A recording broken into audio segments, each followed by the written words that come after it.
Eh bien, bonjour à vous.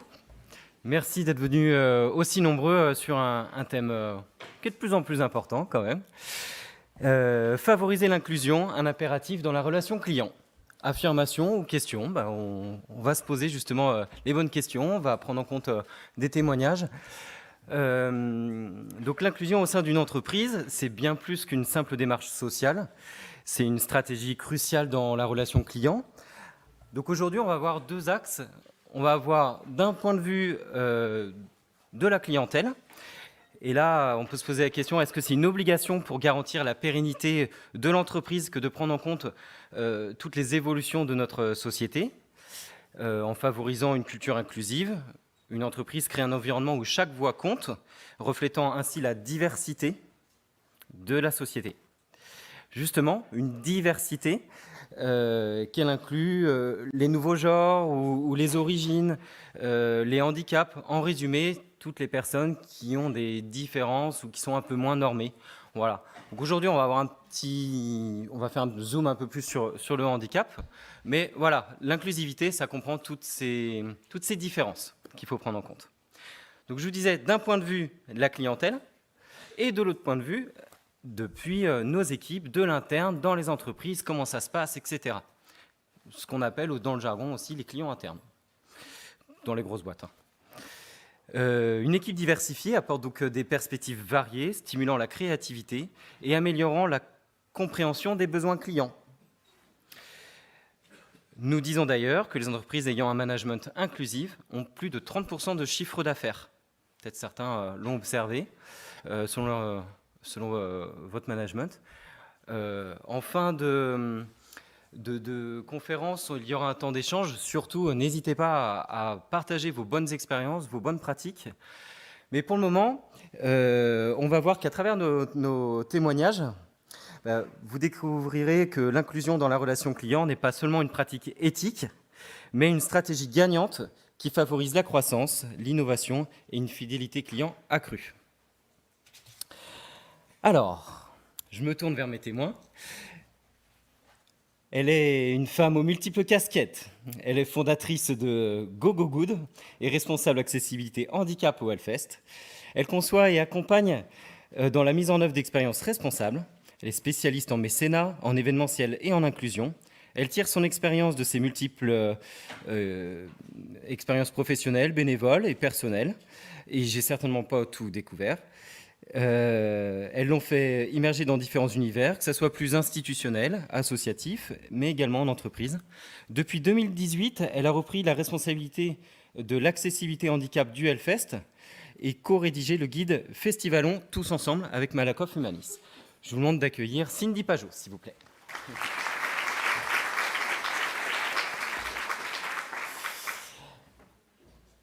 Il gère l'ANRH de Nantes.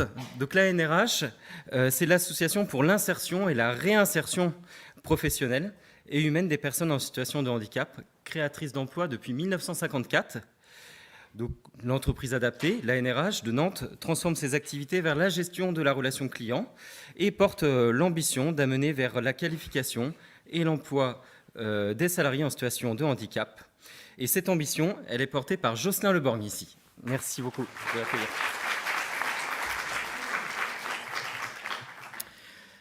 Et enfin, notre troisième invité, donc son parcours de vie bien personnel, qu'il acceptera peut-être de nous dévoiler, l'a mené à prendre en compte les handicaps au quotidien et à en maîtriser les enjeux.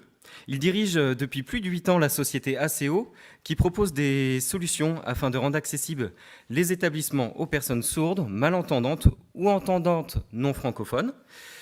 Cela permet d'assurer un parcours complet de l'appel téléphonique à l'accueil sur place.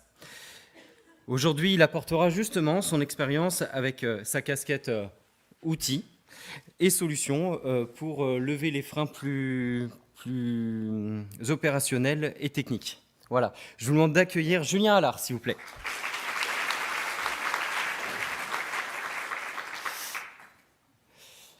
Bien. Alors, je vais prendre un micro ici. Je vais me rapprocher de vous quand même. Alors c'est bon, vous m'entendez, hein. On va commencer par toi, Cindy. Est-ce que tu peux nous expliquer comment sont pris en compte les festivaliers au handicap, en situation de handicap au Hellfest? Voilà, je te laisse, et à la fois éventuellement revenir sur qu'est-ce que le Hellfest, hein, peut-être au cas où. Non? Si? Allez, on y va. Bon, le Hellfest, c'est le festival de musique extrême le plus connu et le plus gros en fait d'Europe. Donc il y a plus de 65 000 festivaliers qui sont accueillis chaque année.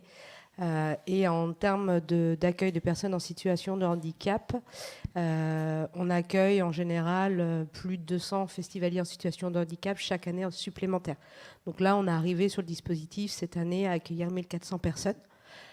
Qui nous amène quand même à avoir un pourcentage. On a 685 personnes à mobilité réduite exactement qui viennent. Donc après, cela s'ajoute d'autres types de handicap, plus les aidants et les accompagnants. Donc tu me posais la question sur l'accueil des... Justement, c'est important, il y a à la fois les aidants à prendre en compte. Je veux bien que tu nous expliques globalement le parcours. Voilà, je suis en situation de handicap, comment je suis pris en charge dans le cadre du salon? En fait, tout au long de l'année, on a une équipe de bénévoles qui va préparer en amont déjà toute l'information qui va être proposée. Donc on est en collaboration avec le responsable communication qui nous permet d'avoir sur le site une page qui est dédiée et qu'on essaye de le rendre le plus accessible. Donc au tout début, on l'écrivait, nous, à la mano, en bon français, mais on a appris qu'il y avait tout ce qui était technique, FALC, facile à lire et à comprendre, qui était important à mettre en place. Et pour ça, on s'est associé à un certain nombre, en fait, pour pouvoir s'améliorer dans notre expertise, on s'est associé à un certain nombre d'associations avec lesquelles on collabore et on va poser des questions. Mais ça, on pourra y revenir après sur comment on fait en sorte de s'améliorer au fur et à mesure. Mais l'idée, c'est d'abord, il y a de l'information qui est à poser, qui est notée sur le site. Il y a le fait d'avoir donc la billetterie, comme vous pouvez le savoir déjà, les billets partent très très vite, mais on a réussi à rajouter une case qui nous permet de pouvoir voir quelle personne est en situation de handicap et peut après nous contacter via une adresse email spécifique avec qui on a une relation en fait en direct de manière individuelle. Donc on répond vraiment au cas par cas avec l'équipe de bénévoles. Et après, sur le terrain, le jour J, donc chaque festivalier a la possibilité de réserver en amont son parking. Donc on a des places de parking PMR dédiées à l'entrée du festival qui sont malheureusement limitées, mais en termes de capacité, on est quand même à plus de 200 places à disposition. Et juste pour une question logistique, on n'a pas suffisamment de terrain pour pouvoir agrandir et avoir plus de place. Et ensuite, donc, ils arrivent au parking, l'équipe les accueille. Après, il y a un accueil PMR, PSH dédié avec un espace repos. Et après, on a un camping qui est mis à disposition, des accès de couloirs de circulation rapide qui permettent d'accéder au sein du festival et des plateformes PMR qui sont mis devant chaque scène pour pouvoir avoir accès au spectacle. Donc au-delà, au niveau de l'équipe, on a des personnes qui sont en fait compétents sur ces sujets-là parce qu'on les recrute soit par rapport à leurs compétences, soit ils sont formés dans le cadre de formations qu'on leur propose à l'année. Et l'idée, c'est que chaque année, on s'améliore et quand on voit qu'il y a un manque, qu'un retour qui nous est fait par des personnes en situation de handicap, eh ben, on essaie de s'améliorer et on apprend, et c'est beaucoup aussi do it yourself, mais penser intelligemment. Alors quand on a préparé cette conférence, justement on parlait des équipes, là tu viens un instant de toucher du doigt le sujet. Comment tu fais pour les former, pour les sensibiliser, pour les intégrer justement à cette démarche personnalisée du coup? Pour ça, en fait, je prends en compte d'où ils en sont, quelle est leur motivation, pourquoi ils intègrent l'équipe, qu'est-ce qui les tient à cœur, parce que c'est pas une équipe comme celle qui va tenir le camping ou celle qui va tenir le bar. En fait, on accueille un public qui a une fragilité, qui a des besoins. Ça, c'est une chose que j'avais pas dit, mais pour nous, en fait, les personnes, les festivaliers qui sont en situation de handicap, pour nous, ça reste des clients avec un besoin spécifique. C'est des festivaliers ou des festivalières qui aiment la musique métal et qui viennent écouter notre musique. Donc à ce titre-là, on amène des services complémentaires et des ajustements adaptés. Et pour pouvoir apporter ces ajustements-là, il faut une équipe qui soit aussi parée, prête pour ça, et qui ait le sourire et qui soit heureux de les accueillir et de partager ce moment-là. Donc l'idée, c'est, il y a en fait différents niveaux. Il y a les gens qui ont envie de s'impliquer parce qu'ils ont du temps au long de l'année, ou il y a des gens qui sont disponibles que le jour J. Mais pour ça, il faut quand même qu'ils soient formés. Donc on a une équipe de 65 bénévoles. Donc chaque année, on fait un rassemblement sous forme de team building, où là, on a une demi-journée de formation qui leur est proposée, et après des ateliers de co-création. Parce que moi, j'assure en fait toute la construction, on va dire pilotage du projet. Mais après, derrière, j'aime bien en fait les amener à eux, amener leurs idées pour faire améliorer sur le terrain les sujets. Comme vous avez pu le voir, c'est du multisite. Donc il y a un accueil, il y a un parking, il y a un camping, il y a des plateformes, 65 bénévoles. Moi, je ne peux pas être sur tous les fronts, donc j'ai des références sur chaque pôle. Et l'idée, c'est qu'après, ils puissent, en fait, eux, avoir leur rôle et avoir je trouve que leur expérience terrain est super intéressant, et moi m'amène aussi à améliorer l'expérience après festivalier. Donc autant l'expérience collaborateur que l'expérience terrain, pour moi, festivalier est essentiel, et sans les deux, on ne peut pas avoir une relation réussie. Tu as donné déjà quelques clés. Merci beaucoup en tout cas. On y reviendra, hein, surtout reste là. Merci aussi. Cindy nous offre aide-moi. Une exposition. Merci. Une exposition en bas, et également en direction du café, autour de très belles images autour du handicap et du salon. Ouais, c'est l'expérience en fait. On va dire client qui est mis en valeur, et toute l'expérience aussi bénévole. Très bien, je vais m'orienter vers Jocelyn, du coup, Jocelyn Leborgne, qui donc dirige l'ANRH. Est-ce que tu peux nous présenter ce que c'est que l'ANRH, s'il te plaît, avant qu'on rentre dans le vif du sujet, pour mieux comprendre? Oui, merci. Donc l'ANRH, c'est une structure qui fête ses 70 ans cette année. C'est une structure associative, une entreprise adaptée, qui donc fait partie du milieu ordinaire. Moi, j'ai des salariés comme vous. Je ne suis pas un ESAT, contrairement à ces structures qui sont des structures médico-sociales et qui sont intégralement financées par l'État. Donc l'ANRH, c'est 1850 salariés répartis sur tout le territoire français, dans plus d'une vingtaine d'établissements, et on a une quinzaine d'activités qui sont proposées dans nos établissements. Alors, il n'y a pas 15 activités par établissement, mais en tout, ça fait une quinzaine d'activités, dont la gestion de la relation client. Alors, on se demandait justement quelle était la part du handicap. Alors, je te laisse un petit peu décrire. Pour moi, c'est du factuel. Oui, alors c'est des questions que j'aime bien à chaque fois montrer, un peu pour faire prendre conscience aux uns et aux autres. On a des niveaux de maturité très différents, chacun, sur ces sujets-là. Il y en a qui découvrent ça, et puis d'autres qui le savent et qui en savent encore plus. Mais j'aime bien ces trois questions. Quelle est la part du handicap acquis au cours de la vie versus le handicap de naissance? Le handicap, on l'acquiert plutôt au cours de la vie à 85%. Voilà. Donc, en fait, on peut tous un jour être en situation de handicap parce que la vie nous l'a proposé, malheureusement. La proportion de handicap invisible, donc 80% des handicaps sont invisibles. Et je salue le travail que fait Cindy sur les handicaps visibles, qui sont surtout des handicaps moteurs, pour donner accès aux personnes à mobilité réduite. Mais la plupart des handicaps sont invisibles. Voilà, puis le taux de chômage, c'est 14% en moyenne. Alors ça dépend des types de handicap, évidemment, mais si on fait une moyenne, on est à peu près on est deux fois en fait le taux de chômage d'une personne dite valide. Voilà. Ok, merci. Je laisse un petit peu en fond. Voilà, et puis après, sur d'autres chiffres, on travaille avec évidemment des grands groupes qui sont un peu contraints par la loi de travailler avec des personnes en situation de handicap. Mais aussi avec des structures plus petites. On ne travaille pas qu'avec des groupes du CAC 40. Ce qui est intéressant, c'est que nos clients ils sont satisfaits du travail qu'on leur amène. Voilà. Et ça aussi, ça vient un peu casser une idée reçue de se dire mais finalement, le travailleur handicapé, il est moins performant, il va moins vite, il est moins bon. Enfin bon, bref, en gros, il a une renta qui est moins bonne. Non, en fait, pas du tout. parce qu'on aura l'occasion de reparler du terme situation, une personne en situation de handicap. Voilà, ça, les termes ont évolué au cours du temps.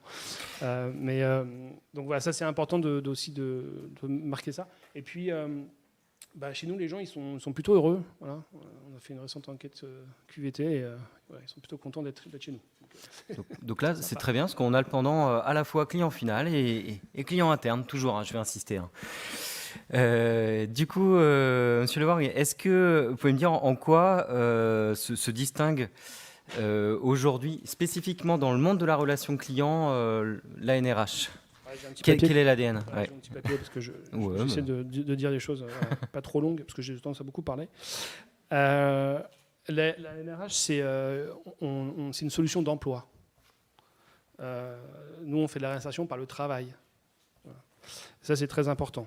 On accueille aussi tous les types de handicap à l'ANRH. Donc on fait vivre la diversité. On parle de diversité tout à l'heure et d'inclusion. On fait vivre aussi cette diversité du handicap. Il y a plusieurs types de handicap. Nous, on les accueille tous. C'est vraiment dans nos valeurs. On croit au pouvoir intégrateur du travail. Parce que le travail, il permet de partager un socle commun. Il permet de partager un objectif commun, que ce soit en termes de performance, mais aussi de qualitatif dans la relation client, voilà. Dans la relation avec nos clients. Et puis, c'est un management aussi qui est enrichi. Moi, j'ai travaillé dans le milieu, pas du tout dans le milieu associatif avant de venir à l'ANRH. Le management du handicap, c'est un truc en plus. Voilà, c'est un truc en plus et ça enrichit le manager, ça enrichit les équipes, et puis du coup, ça ruisselle et ça enrichit aussi les clients. Voilà, j'aurai l'occasion d'en reparler. Mais... Oui, complètement. Justement, je crois que ça fait partie des clés. Alors, ouais. je vais reformuler. Quelles sont pour vous les clés d'une expérience client inclusive réussie? Oui, alors bon, déjà, de toute façon, on ne pourra pas y échapper. Dès lors qu'on vend de la prestation, il faut être performant. On ne dit pas qu'on ne doit pas l'être. Donc on est performant, on est excellent. En tout cas, on essaie de tendre vers l'excellence. Et on s'attache beaucoup à la qualité du service. Alors c'est un point de vue, ça répond à un modèle économique d'être qualitatif, d'autres ne le sont pas, ils préfèrent être quantitatif, très bien. En tout cas, nous, notre point de vue, c'est d'être dans une logique plutôt qualitative, de performance et d'excellence. Du coup, on fait un peu comme tout le monde, on fait vivre ça à travers les comptes rendus, les points mensuels avec le client, toute la relation client, finalement, qui permet d'animer ça. Il y a un engagement et une sensibilisation, hein, tu l'as dit tout à l'heure, mais vraiment du client final, celui qui paye la prestation. Il y a cette notion d'engagement, vous les engagez, il y a un travail un peu d'éducation, on peut employer le mot ou pas? Ouais, alors c'est un peu les deux questions en même temps, mais pour moi, il y a un truc de base dans la relation client, qu'on parle de handicap ou pas, c'est que c'est engager le client dans la relation. Bon, je pense qu'on cherche tous à le faire en tant que prestataire, mais c'est un élément qui pour moi est absolument important parce qu'on partage la responsabilité. Surtout dans des dossiers de prestation de services comme la gestion de la relation client avec des plateformes téléphoniques. On ne maîtrise pas tout. Le client il maîtrise aussi une partie de l'équation. Et donc, il faut qu'il s'engage aussi dans cette réussite-là. On ne peut pas tout assumer. Donc ça, c'est un truc en tant que prestataire qui est très important. Enfin, en tout cas, pour moi, qui est très important. Et donc, le fait de l'engager dans sa responsabilité de client, ça crée le lien, ça crée la fidélisation. Et ça pose la base pour aller plus loin vis-à-vis du handicap. Une fois qu'on a cette relation qui est créée, vous la connaissez, vous l'avez toutes vécue, après on peut parler de compensation. Donc comment on fait quand les gens travaillent sur site client, les personnes en situation de handicap travaillent sur site client, comment on fait pour adapter leurs conditions de travail? Alors on pense toujours à la souris ergonomique et à la chaise qui coûte 500 € et qui fait massage, etc. En fait, il y a d'autres façons de faire de la compensation. On peut compenser par les horaires, par exemple. Là, j'ai recruté quelqu'un hier pour mon plateau de GRC. Il sera à 28 heures par semaine. Voilà. C'est une compensation. Et il faut accepter qu'on ait des gens qui travaillent moins que 35 heures par semaine. Lui, c'est 28. D'autres, ça peut être encore moins.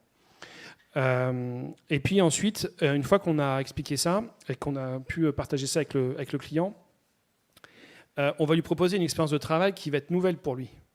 Parce qu'il va être confronté physiquement avec des gens.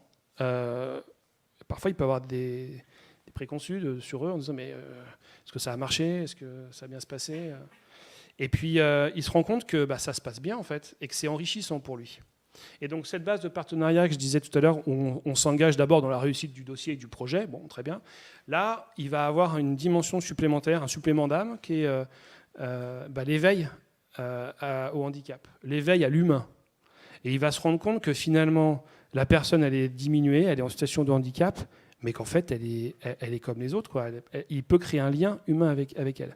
J'ai récemment vu un de mes clients là, pour qui je travaille sur ces sujets-là. Et alors, c'est une personne qui, elle, a une maturité sur le handicap qui est un peu plus forte que la moyenne, parce qu'à titre personnel, elle a un enfant qui est en situation de handicap. On a fait le débrief de l'année 2023 sur la prestation, parce qu'on a des personnels chez elle. On a 4 personnes chez elle toute l'année. Et elle me disait, mais c'est formidable, Jocelyn. Donc elle me fait plein d'éloges, et à la fin, elle dit, je vais vous embaucher, en fait, parce que c'est bon, on a tout compris, voilà, on y est. Et là, objectif atteint, du coup. Objectif atteint. Voilà. Et là, on a réussi à rendre l'expérience client inclusive, on a réussi à proposer aux clients un truc auquel ils ne s'attendaient pas, la plupart du temps, sauf quand ils se sont éveillés. C'est-à-dire qu'on leur propose une rencontre, à la fois professionnelle, mais aussi personnelle. Et du coup, ça en fait des ambassadeurs, et je pense que c'est ces petits cailloux qui vont permettre de changer, au fur et à mesure du temps, les mœurs. Et puis, ces graines, oui, ces graines, ces petits cailloux, et ces graines, voilà, on plante des graines individuelles, et puis derrière, ça en fait des relais qui seront très positifs. J'arrête de parler, je parle beaucoup trop. Non, mais on voit bien la notion client final, client interne, et puis cet engagement vous êtes des passeurs dans l'insertion. Voilà, on est presque des évangélistes. Ouais. Voilà. Des évangélistes. L'objectif, c'est qu'ils ne restent pas chez vous, globalement. Non, l'objectif, c'est, vous savez, en France, le taux de réinsertion des personnes en situation de handicap qui sont dans des structures comme les entreprises adaptées, comme l'ANRH ou les ESAT, c'est 3%. Ouais. 3%. Il y a encore un peu de travail, un peu d'engagement. Nous, on s'est donné un objectif à l'ANRH de 15% dans 3 ans. D'accord. Donc x5. Bon. On se revoit dans 3 ans. Ouais. Je vais lui demander de passer le micro à... Voilà, à Julien, très bien. Justement, on parlait un petit peu outils et adaptabilité de poste, etc. Bon, Julien, on va pouvoir en parler. Alors, Julien Allard, je vous rappelle, dirige la société ACO Tadeo. Est-ce que tu peux nous présenter un petit peu la société ? Je vais passer quelques petites... Avec plaisir, bonjour à tous. Je vais vous raconter juste en 2 mots quand même l'histoire de l'entreprise. Et vous allez voir que la relation d'être expert de la relation client finit par créer des solutions en rapport avec le handicap. Alors la société Delta Process qui commercialise les marques AXEO et Tadeo. Pour tout vous dire, en fait, Delta Process d'origine, c'est un cabinet d'architecture, de maîtrise d'œuvre et d'assistance à maîtrise d'ouvrage. Et notre premier métier, c'était d'accompagner de grandes enseignes françaises à déployer leur concept de magasin en France. Donc on a accompagné plusieurs enseignes sur ce sujet-là, et notamment l'enseigne SFR, qui s'est créée en 1993, date de création de l'entreprise Delta Process d'ailleurs. Et en fait, on a créé tout le parc des magasins SFR de France. Et l'enseigne SFR nous a demandé dans les années 2000 de pouvoir créer pour eux un avatar, on était déjà sur l'IA à l'époque, un avatar qui est présent dans les magasins SFR. En fait, c'était le service client des SFR qui était déporté dans les magasins. Donc on a créé pour eux cet avatar qu'on mettait sur des bornes dans les magasins SFR, géré par le service client en distance. Et en fait, on a mis ce personnage en test sur le magasin SFR des Champs-Élysées. Donc ça, c'était été 2001. Et au bout d'1 mois d'utilisation de ce personnage, la direction des SFR nous a dit c'est bien, mais du fait qu'on ait mis ce test sur le magasin SFR des Champs-Élysées, on a besoin que ce personnage puisse s'exprimer en plusieurs langues étrangères. Parce que bien évidemment, sur le magasin des Champs-Élysées, il recevait des clients étrangers. Et nous, en fait, de là, on est parti sur l'idée, tiens, on va lancer une étude sur le panel de langue en rapport avec la téléphonie mobile. Et on s'est rendu compte que les premiers utilisateurs du téléphone portable en France, dans les années 2000, c'était les personnes sourdes et malentendantes avec le texto. Et je vous rassure, à l'époque, le texto, c'était pas en illimité comme aujourd'hui, donc on va dire que c'était des bons clients de nos amis opérateurs, parce qu'ils dépensaient beaucoup d'argent avec les SMS. Et en fait, de là, donc on a fait plusieurs présentations de différentes solutions, et on a une présentation qu'on a fait dans un hôtel à Porte de Versailles. L'avatar qu'on avait créé pour SFR, on s'est dit, tiens, on va lui faire dire quelques mots en langue des signes française. Et dans la salle, vous aviez plusieurs grandes entreprises, et notamment des RH de grandes entreprises. Et quand ils ont vu cet avatar s'exprimer en langue des signes, ils sont venus nous voir en disant, vous avez créé des outils de visio à distance intéressants, avec des solutions adaptées pour les personnes sourdes. Est-ce que vous pouvez nous aider dans l'aménagement du poste de travail de nos salariés sourds ou malentendants en interne? Donc on a créé en première partie la solution Tadeo que vous voyez. Donc Tadeo, c'est une solution vraiment d'aménagement du poste de travail pour la personne sourde ou malentendante. Mais j'ai envie de vous dire, on dit souvent aménagement de poste de travail pour la personne sourde ou malentendante, mais j'ai surtout envie de dire que c'est une solution pour les entendants. Pourquoi ? Parce qu'aujourd'hui, quand vous aménagez le poste du travail d'une personne sourde ou malentendante, on est sur un problème de communication. La communication, elle est aussi bien pour l'entendant que pour la personne sourde. Donc dans ces cas-là, l'outil va servir aux deux. Donc aujourd'hui, on équipe une multitude de postes de travail avec cette solution. Alors aussi bien dans des grandes entreprises que dans des PME. Parce que là, je vais prendre ma casquette, parce que j'ai plusieurs casquettes, j'ai envie de vous dire. Je suis le directeur d'Axéo et de Tadeo, mais je suis aussi le vice-président de la Fédération française d'accessibilité. Et je suis monsieur handicap du MEDEF aussi, parce que c'est un mot qui fait leur apprendre au MEDEF. Donc je suis en train de créer une commission handicap au MEDEF. Ça va peut-être un petit peu permettre de les bousculer. Et donc Tadeo, créé en 2007. Et donc ces mêmes personnes qui étaient équipées de cette solution pour permettre d'échanger, d'émettre, de recevoir des appels téléphoniques, d'assister à des réunions, des formations, nous ont fait remonter un besoin en disant que quand on sort du cadre professionnel, on n'a plus aucune solution pour contacter soit un service client, soit aller dans un ERP, soit échanger dans une mairie, soit échanger dans une MDPH même par exemple. Et donc là on a créé Axieo qui est vraiment une solution d'accessibilité qui va permettre à un établissement public ou privé de mettre en place un parcours citoyen ou un parcours client complètement accessible, de l'appel téléphonique à l'accueil en face à face. 2017, on est revenu un petit peu à notre idée d'origine et vous voyez le service accès aux langues. Pourquoi ? Parce qu'en fait, aujourd'hui, avec la solution Axieo, on équipe plus de 20 000 villes en France. Et les villes qui étaient équipées de cette solution et donc qui avaient mis en place un parcours citoyen sourd ou malentendant complètement accessible, on dit, Monsieur Allard, c'est très bien, mais est-ce que vous pouvez nous aider dans la relation avec les citoyens qui ne maîtrisent pas le français ? Et donc on est revenu un petit peu avec ce qu'on avait créé à d'origine chez SFR. Et on s'est dit, tiens, on va remplacer l'interprète en langue des signes par un interprète en langue étrangère. Et dans une seule et même solution, on met un parcours citoyen sourd ou malentendant ou non francophone complètement accessible. Après 2023, vous avez la création d'autres solutions qui vont permettre de faire de l'événement de l'accompagnement, mais surtout une solution qui est lancée cette année, qui est très intéressante, qui s'appelle Accès aux seniors. Une solution qui va permettre l'autonomie et de faire tomber la barrière de l'isolement social d'une personne âgée, que ce soit dans un EHPAD, en maintien à domicile ou en parcours de soins. Avec notre métier, parce qu'il faut savoir que dans la population des personnes sourdes ou malentendantes, on a souvent tendance à associer la surdité à la langue des signes. Oui, c'est une partie de la population des personnes sourdes. Vous avez 6 millions de personnes sourdes ou malentendantes en France. Sur ces 6 millions de personnes, vous en avez 5 500 000 qui savent parler, donc qui sont des personnes sourdes ou malentendantes oralisées, et entre 200 et 500 000 personnes qui s'expriment en langue des signes française. Pourquoi ? Parce que je rejoins tes propos tout à l'heure, le handicap auditif, comme n'importe quel type de handicap, c'est un handicap qui s'acquiert au cours de la vie. Donc quelqu'un qui savait parler français, il va continuer à parler français même s'il devient sourd. Hein. Ça, il ne va pas changer de langue. Voilà. Donc, je fais un peu de sensibilisation. Au passage, les gens qui utilisent le terme sourd et muet, c'est complètement faux. Hein. C'est soit la personne sourde, elle a appris à parler, soit elle n'a pas appris à parler. Mais on ne va pas rajouter du handicap sur handicap, la personne sourde n'est pas muette. Voilà.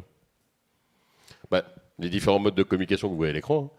La transcription assistée de la parole, c'est un métier que l'on a créé en interne, on a notre propre école de formation. Et donc là, c'est ce qui va permettre à une personne sourde oralisée ou une personne âgée avec une baisse d'audition de communiquer, alors soit à distance, soit en face à face. La visio-interprétation en langue des signes française pour communiquer à distance avec une personne sourde ou en face à face qui exprime en langue des signes française. Et le visiocodage en langue française parlée complétée. Alors en général, on connaît bien les deux premiers modes de communication parce que vous les voyez à la télé avec du sous-titrage et la langue des signes. Mais qu'est-ce que le visiocodage en langue française parlée complétée ? Ça, c'est un autre sujet. Alors le visiocodage en langue française parlée complétée, avant d'être un mode de communication, ça fait surtout partie des différents modes d'apprentissage que l'on va proposer à un enfant qui naît sourd et qui a décidé d'apprendre à parler. C'est une des techniques, voilà exactement. J'entends lire sur les lèvres, ça en fait partie. Et en fait, le visiocodage en langue française parlée complétée, un enfant qui naît sourd, la première technique qu'on va lui apprendre, c'est la lecture labiale, donc apprendre à lire sur les lèvres. Sauf qu'en français, comme dans beaucoup de langues, vous avez des jumeaux labiaux. Je vous donne un exemple, quand vous dites menton ou manteau, vos lèvres font exactement le même mouvement. Donc en fait, quand un enfant lit sur vos lèvres, on va associer à la lecture labiale un signe au même niveau que la bouche, qui va permettre de préciser si on prononce une consonne ou une voyelle et donner un environnement à la conversation. Voilà ce qu'est le codage et le PC.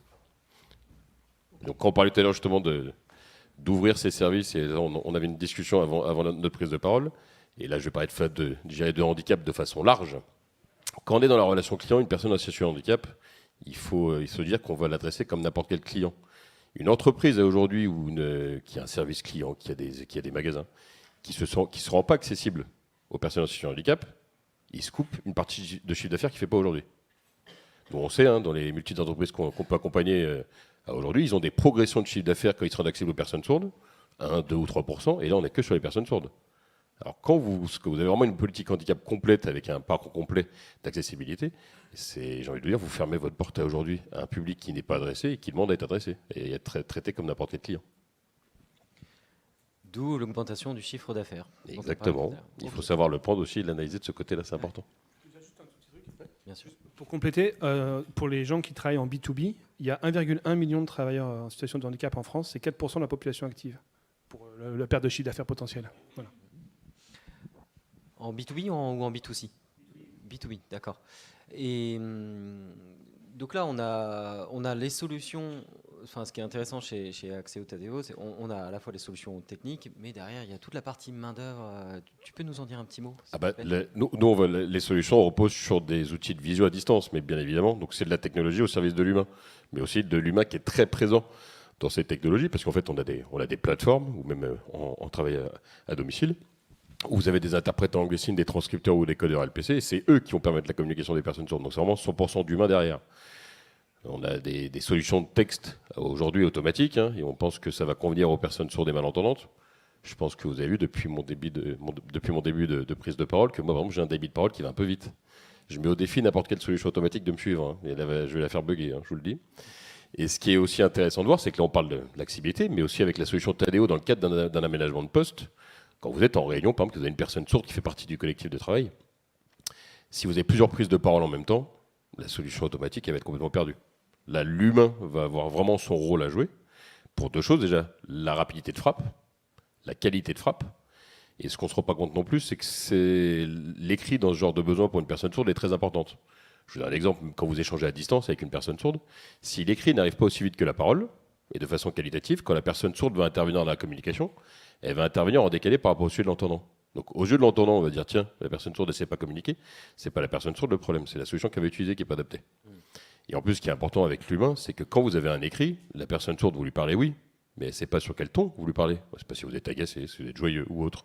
Là, c'est là où le rôle de l'humain va prendre tout son sens, parce que, entre parenthèses, vous allez avoir l'essence, les rires, l'émotion, pour permettre à la personne sourde d'avoir vraiment capté vraiment le ton et, je dirais, l'ambiance qu'il y a dans son échange avec la personne entendante. Et ça permet aussi, au passage, j'ai envie de dire, ce qui est intéressant dans un collectif de travail, c'est de rééduquer les entendants. C'est-à-dire que quand vous avez une réunion de travail avec une personne sourde, là, quand vous avez nos transcripteurs ou nos interprètes à distance, ils vont un peu jouer un rôle de régulateur dans la communication des entendants. Pourquoi? Parce que nous, entendants, quand on s'exprime entre nous, on a tendance à se couper la parole, à vouloir parler plus fort que l'autre. Là, vous allez avoir le transcripteur à distance qui va dire stop, j'arrête, vous respectez vos temps de parole parce que déjà votre collègue sourd, il comprend rien du tout. Et en plus, quand vous avez de l'écrit dans une réunion, ce qui est intéressant, et c'est là où il faut savoir être aussi malin, c'est ce que je dis souvent aux personnes sourdes qui sont équipées de Tadeo en milieu professionnel, c'est qu'ils ont un écrit, par exemple, que c'est des personnes sourdes oralisées, qui sait quel compte rendu de la réunion à la fin de la réunion? C'est la personne sourde, c'est pas les collègues. Ok. Est-ce que tu peux nous raconter comment dire, une histoire de relations clients inclusives réalisée avec l'un de tes clients ou partenaires? Alors, un qui a été assez impressionnant, je vous donne un exemple de banque, par exemple. On a souvent tendance, si je vous dis aujourd'hui, quelle est pour vous la plus grande banque de France? Vous allez me dire Société Générale, LCL, la Caisse d'Épargne ou ce genre de groupe-là. Et bien pour les personnes sourdes ou malentendantes, non. Pour nous, la première banque de France, c'est Onet. Vous allez dire, mais pourquoi? Déjà, c'est une solution qui est 100% digitale. Les personnes sourdes, elles aiment bien dire, tiens, je vais pas me retrouver avec un obstacle de rentrer dans une agence et qu'ils ne savent pas m'accueillir. Donc déjà, d'avoir une solution à distance, ils aiment bien. Mais Onet, on les accompagne depuis la création. Donc pour tout vous dire, quand on a commencé à les accompagner, ils avaient un abonnement. Enfin, chez nous, c'est des abonnements illimités, hein, donc ils mettent en place la solution, c'est un usage illimité. Ils ont tellement bien communiqué sur leur accessibilité qu'aujourd'hui, je pense qu'en termes d'usage, c'est le numéro 2 sur nos plateformes. Pourquoi? Parce que du fait qu'ils aient communiqué comme il se doit, parce que de se rendre accessible, c'est bien, mais de le faire savoir, c'est quand même mieux. Donc là, on accompagne aussi en termes de communication. Aujourd'hui, je pense qu'après le ministère des Finances, je crois que Onet est le deuxième plus gros consommateur chez nous. D'accord. Ok.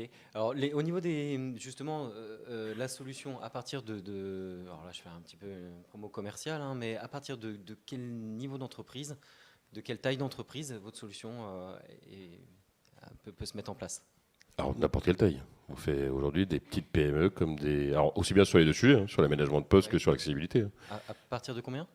Les toutes petites, les PME, les TPE. Hein. Voilà. Les auto-entrepreneurs, on a beaucoup d'auto-entrepreneurs sourds qui sont équipés de notre solution d'aménagement de poste et qui, grâce à cette solution, leur permet d'aller adresser, à l'inverse, des clients entendants.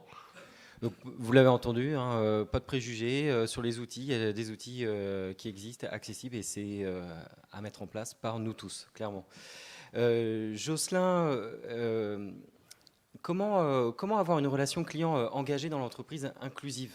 On l'a vu en résumé, mais s'il y avait deux mots à ressortir. Ouais, je pense que l'idée, c'est un truc à 2 étages. C'est-à-dire que le premier étage, c'est de créer la relation de confiance et d'engagement que j'évoquais. Donc, on n'est plus prestataire, mais partenaire. Hein, c'est ce qu'on cherche tous à être. Et puis ensuite, c'est cette éducation, cet éveil au handicap. Je pense que l'émotion qu'on recherche à faire naître chez le client, c'est la fierté. La fierté parce qu'elle vient remplir...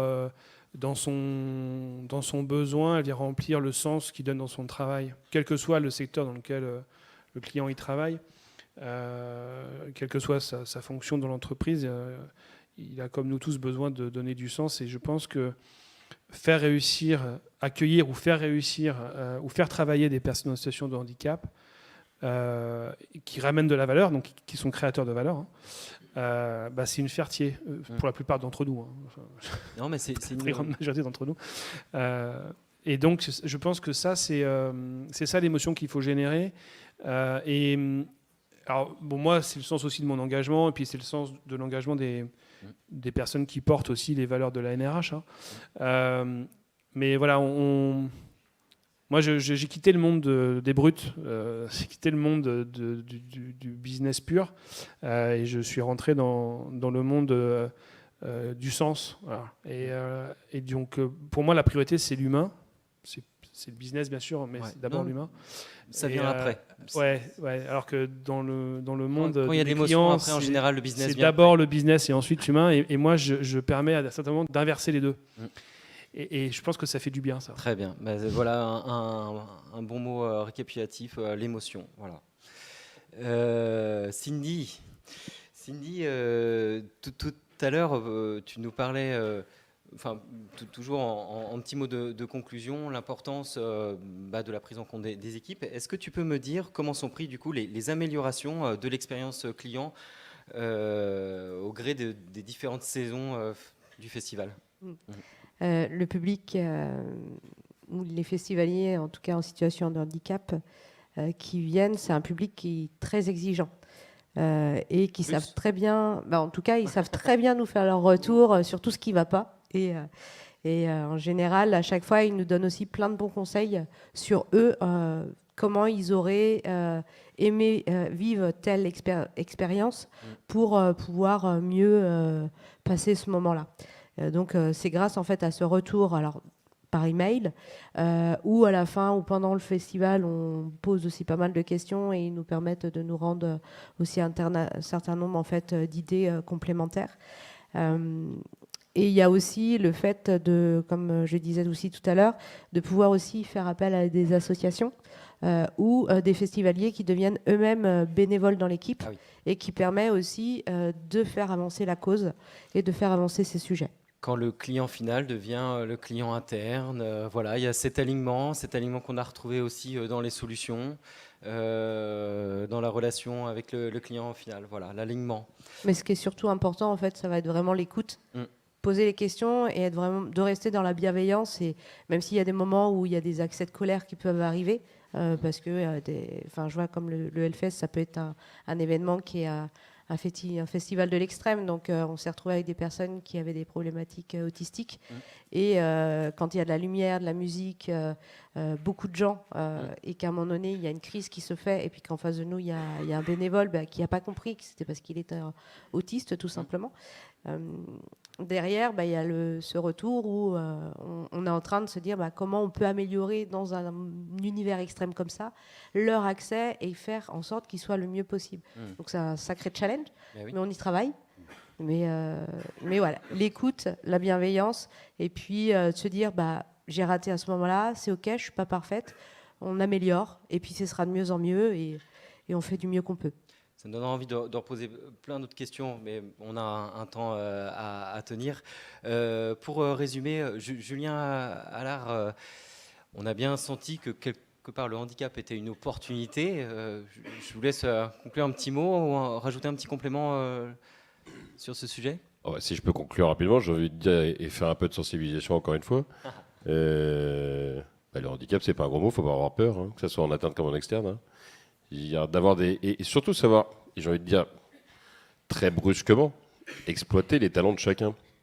Je prends l'exemple d'une personne sourde. Alors, j'ai beaucoup de collègues sourds, bien évidemment, au sein de l'entreprise. Une personne sourde a une capacité de concentration qu'a pas un entendant. Donc, vous donnez même tâche à un entendant et une personne sourde, la personne sourde elle va l'effectuer encore plus rapidement. Et vous voyez, et on le voit même avec d'autres exemples. On parlait de troubles autistiques tout à l'heure. La moitié des développeurs de chez Tesla, c'est des personnes qui ont des troubles autistiques, qui ont des capacités de réflexion que n'ont pas d'autres. Donc il faut savoir exploiter les talents de chacun, et sans vulgarité. Il ne faut pas hésiter, c'est pas un gros mot. Ça marche. Merci beaucoup. Est-ce que dans la salle, il y en a qui veulent partager une petite expérience ou qui ont des questions? Est-ce que vous avez des questions? Dites-nous. N'hésitez pas, c'est toujours la première. Après, il n'y a pas d'obligation. Bon. Ouais. Alors, je peux pas. Je vous laisse parler.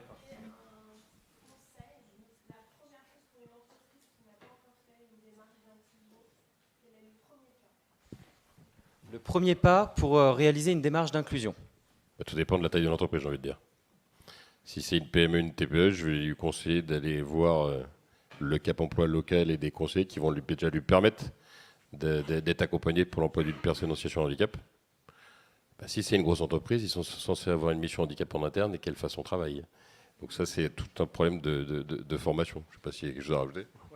Ouais, c'est vrai. Moi, je pense que je parlais de maturité tout à l'heure.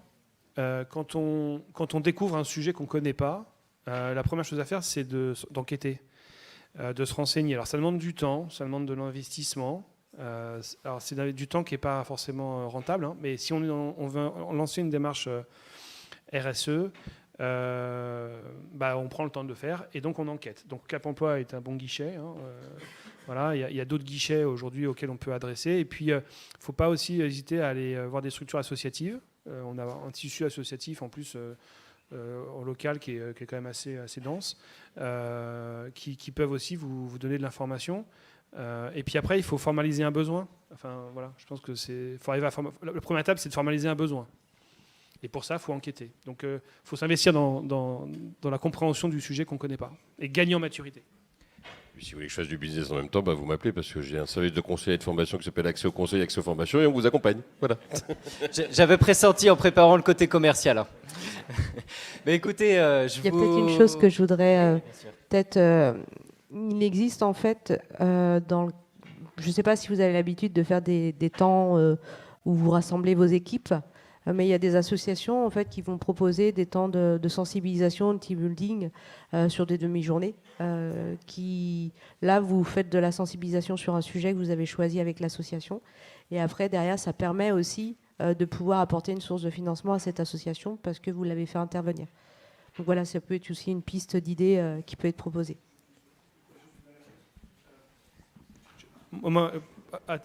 Merci Julien. À titre personnel, moi j'ai travaillé 10 ans en agence web. Je suis arrivé à la NRH il y a un an, je ne connaissais pas l'associatif, je ne connaissais pas le handicap, donc j'étais dans un niveau de maturité que j'estime très faible quand j'ai pris mes fonctions. Il y a un truc qui est formidable, c'est l'immersion. Et des structures comme la NRH, mais comme d'autres structures, je disais à Nantes, il y a un tissu important de structures adaptées, ou des AT. Nous, on accueille aussi les entreprises.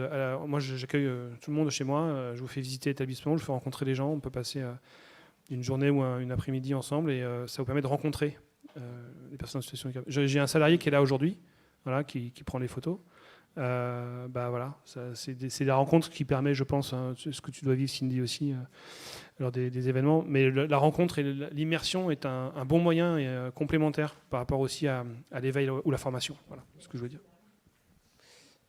Eh oui, on pourrait développer le sujet. Surtout, n'hésitez pas à prendre contact avec eux en direct. Vous avez vu, ils ont beaucoup de choses à dire.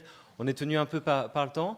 En tout cas, j'espère que cette conférence vous a apporté une ouverture pour créer de nouvelles interactions dans votre relation client, plus authentique, plus empathique, dans l'optique de toujours développer votre activité. On s'accorde pour les remercier parce qu'ils ont été au top. Un grand merci à Cindy Pajot, Jocelyn Leborgne et Julien Allard. Merci de votre attention. Belle continuation.